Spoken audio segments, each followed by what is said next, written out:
What's going on, everybody? My name is Ronnie. I'm a part-time reseller, and on this video we're going to recap everything that I sold during last week. Alright, so dollar-wise we sold $275 worth of goods, 13 items, and we're looking at the period of May 9th through May 15th, 2022. Sold some blank media, picked this pack up for 25 cents. I've already received positive feedback from the person, and they said I purchased what I thought was DVD plus R, but I received DVD minus R, which you can see from the picture. So I definitely labeled that incorrectly. I forgot that there is a difference between plus R and minus R, but it was nice that buyer still gave me positive feedback. This Magic Bullet was listed and sold within a few hours, so I guess I underpriced it, but I looked up comps and it seemed like they were all going for around that much. This one came with quite a few accessories, so maybe that's why it sold so quick. 25 bucks, I had maybe $1 into it, so it was a pretty good flip for me. This Jessie doll had been in my store for quite a while. The pull string did not work. It was a little bit dirty. I mean, it's got some markings there on the face that you can see in that picture. Slightly creepy, I would say, but yeah, it sold for $8 plus shipping. These were picked up for $5 a few months back. I originally listed them for $35, just kind of kept bringing them down and down and down until I finally got an offer of $15 and took it. When I first found them, I thought that they were going to do really well because they're Nike Air Max, but I think just because they're a youth size, they just don't command the same dollar amount, obviously, that a adult size would. Grabbed this shirt for $1 from a somewhat local thrift store. There's a stain on the bottom there. I did point that out in the description. So it sat around for a few months, but it eventually sold for $10 plus shipping. Sold another one of those textbooks that I picked up for free from my workplace. If you haven't heard the story, my workplace holds a textbook vendor fair every year where these textbook companies bring all these representatives in. They bring all these free materials in. People can come. They can take samples of these textbooks for free. It doesn't cost anything. But then whenever the vendor fair is over, the vendors just leave all of that stuff behind. So then we have to try and figure out how we can get it out to people so it doesn't go to waste. A lot of times, a lot of this stuff just winds up in the dumpster.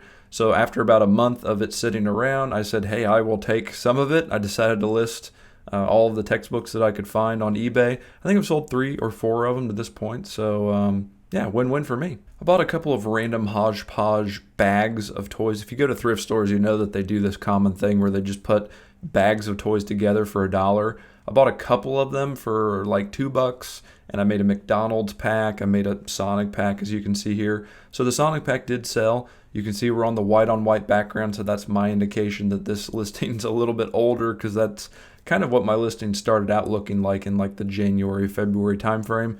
So it was listed for a long time, but eventually, obviously, it did sell for $5. Found this brand new with tags red head pocket t-shirt, just totally plain. Good heavy quality. If I find redhead, I've had good luck selling it so far. I've sold a couple pairs of shorts, a button-up shirt, and now this t-shirt for $5.99 plus shipping. Pair of Tevas that I just kind of had sitting around. I think my ex-mother-in-law bought these for me years and years ago. I wear a size 11. She's a big thrifter as well, and so she found stuff that was even close to my size. She'd pick it up for me, which was really thoughtful of her. But I really never wore these. They were not super comfortable. I listed them and they sold very quickly. Maybe 2 days later, I priced them pretty low. $15 plus shipping. This is an Under Armour hat that I think that I purchased for my dad, and he never wore it. Again, we suffer from fat head disease. We've got really big heads, so it's hard to find fitted hats that are large, extra large, that fit us well, and this one certainly did not fit either one of us, so listed it on the Bay of E, and it sold for $10. These are very interesting shirts. I'd never heard of them before. I really liked the look of them and the texture. I found them at Goodwill. They were $5 each, double XL. There was 2 of them there, so I liked that as well. You know, I could lot them up and sell them.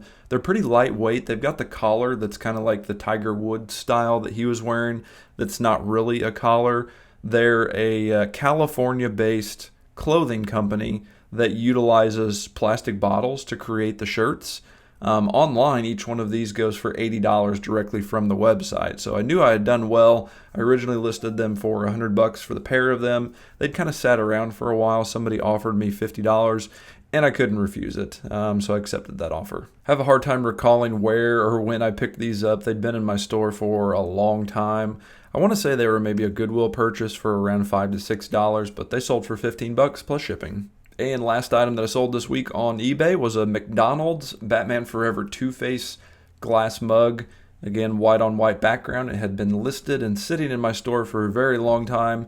Super cool mug. I think that I sold the complete set. I might still have another complete set that I'm kind of keeping around because the nostalgia is real whenever I look at these things. I remember being a kid going to McDonald's and tracking these down. But yeah, $6.99 plus shipping. I wrapped the crap out of that thing in bubble wrap, so hopefully it'll arrive to the customer safely. I want to do something a little bit different and share some feedback that I got on an item, kind of a problem issue, and kind of provide a little perspective on how I approached it and how I handled it. All right, so a couple of days ago, I got a message from a buyer. They were very disgruntled, and it was about this item. So I sold this backpack. This was my own personal backpack that I had just kind of sitting around. I hadn't used it in years.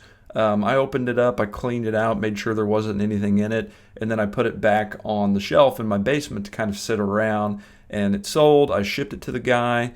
It cost more than $7.44 to ship it, so ultimately it was a huge loss. I mean, just with selling this, I just wanted to kind of get it out the door, get rid of it. In hindsight, I probably should have just given it to the local thrift store, like gauging how much I asked for it and how much I charged in shipping because that was a loss there. But then they followed up and they sent me a message, and this is what they said. The bag was filthy. You didn't even attempt to clean it before selling it. I looked past all of the dirt and mold on the outside and started cleaning it. It was the inside where I had an issue. It was equally dirty on the inside. I was going to clean it also, but there were dead bed bug skin inside. That's where I draw the line. So I threw the whole bag away and vacuumed my floor. I don't like leaving negative feedback, but I was about to for that reason. I saw you had 100% positive feedback and didn't want to mess you up by leaving a neutral or negative. So just a heads up, you got to start doing better or get back on your A game because you dropped the ball, fumbled on this one. If you sell something, make sure it's clean. Couldn't agree more. That is not up to my standard at all, so this is how I replied. Really sorry about that. Definitely not up to my standards at all. I'll be issuing you a full refund. I do apologize for the inconvenience, and I appreciate you reaching out prior to leaving feedback.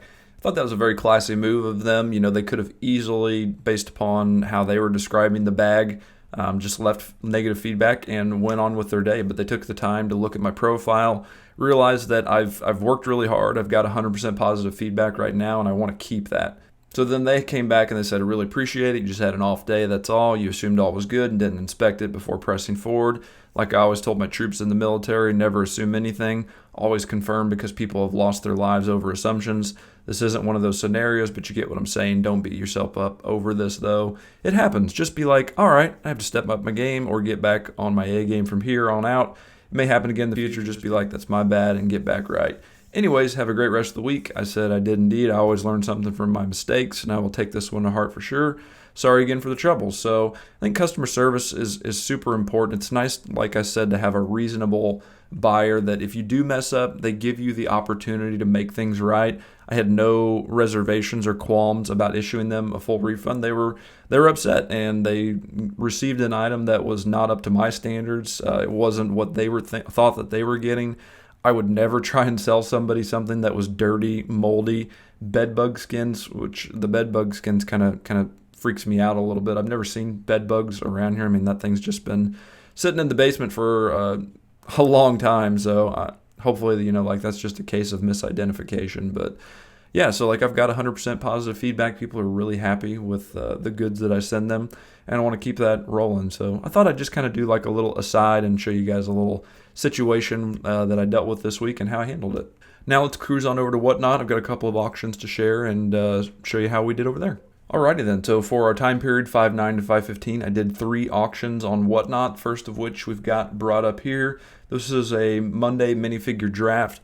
I need to do a video that's just, hey, this is a minifigure draft. This is how I set it up. I've been talking about it. I just need to do it that way whenever I say I did a minifigure draft. You guys know exactly what that looks like. But I sold 64 minifigures, brought in $321 after fees. That brought in to my bank account $266.79. That's great. I'm very happy with that, especially looking at that and realizing that it was on a Monday, because this past Monday, this one right here, 5/16, I did one and it went horribly. I only sold 20 items. I pulled the plug on it. There were a couple of other auctions going on, and I was just like, I'm not going to keep going because I didn't get any bids. I mean, I'd sold, I think, probably $18 worth of minifigures for $3 to kind of kick off the auction because I was starting stuff at $1. But lessons learned, I think that I need to be more intentional about the dates and times that I do these. But I don't know. Like I look at that last one, we did a Monday minifigure draft here, and it went great. I think it's more of what is going on around in the Lego community on Whatnot, and to kind of get out of the way of those larger shows if they're going to take place at the same time. So I was definitely a little bit discouraged this week after that one, but not going to fall off the horse completely. We'll get back on it and have a minifigure auction, hopefully this Saturday. The very next day, I came back, and speaking of losses, we did a Just DC minifigure auction. So I purchased this lot for $315 from eBay. It was all DC figures. They were all in immaculate condition. Each one of them came individually bagged. It seemed like a total home run. However, whenever I went and auctioned them off, I didn't do it in a minifigure draft format, so maybe that was part of my downfall here. I just set the minifigs up one at a time. I think I start the bid at $3 on each one of those. I needed to probably start the bid at $4 because after fees, if you sell something for $4, really you're probably taking home about $3 on Whatnot after those fees. And my break-even point was $4. I needed to sell them for $4. So again, my mistake there. I wound up losing money on this. I earned $298.94 after Whatnot fees. I had $315 into it, and it took, I think, 2 hours to auction all of them off and another hour to package them. So big L on this one, but once again, lessons learned. So our last auction occurred Sunday evening, 6 p.m., sold 69 items. $385 is what they all sold for. My take home was $322.75. It is nice now that I don't have to wait for the items to be delivered to get paid. As soon as I click the ship button, I get a ding and that money hits my account, and I can immediately draw it into PayPal if I want. So it's nice that I don't have to wait, like 5, 7, 10 days to get paid for the items that I sell on Whatnot. This was a minifigure draft. That's the only format that I did. It went really well. This was the first one that I did those custom figures in, and the average selling price for the minifigs was around $5. So I think that's really good. So that'll be a wrap up of everything that I sold this week. Hope you guys enjoyed the video. If you have any questions at all, let me know what those are. If you would have handled the situation with the buyer a little bit different, fire off in the comments. Let me know.